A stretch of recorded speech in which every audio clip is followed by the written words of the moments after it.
Aujourd'hui, dans cette vidéo, je donne la suite des explications concernant les échelles. Vous voyez ici sur la règle, votre échelle 1/2 est en rouge, du même côté que les échelles d'1 pouce égale 1 pied.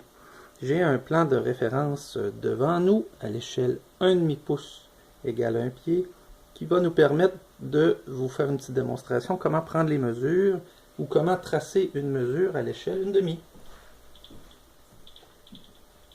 Donc, la bonne façon de prendre la mesure, exemple ici, j'ai entre deux colombages 5 pieds 1 pouce. Pour vous donner l'exemple de comment on prélèverait une mesure sur un plan qui ne serait pas coté, bien, on aurait notre ligne de construction. Puis, là où il faut faire attention, c'est qu'on est à l'échelle 1/2 pouce égale 1 pied. Donc, même si le chiffre ici indiqué, c'est le 8, ce n'est pas 8 pieds parce qu'on est sur les traits les plus longs qui se réfèrent à l'autre bout de l'échelle qui est à 1 pied égale 1 pouce. Donc, on a bien vu qu'à toutes les demi, toutes les unités, on monte d'un pied. Donc, 0, 1, 2, 3, 4, 5. Donc, le 5 se trouve être un 8. Donc, si je place mon 8 sur la ligne ici de référence, de prolongement, ça va me permettre d'aller voir que j'ai bien 5 pieds et 1 pouce. Parce que sur cette échelle-là, chaque petite ligne est 1/2 pouce.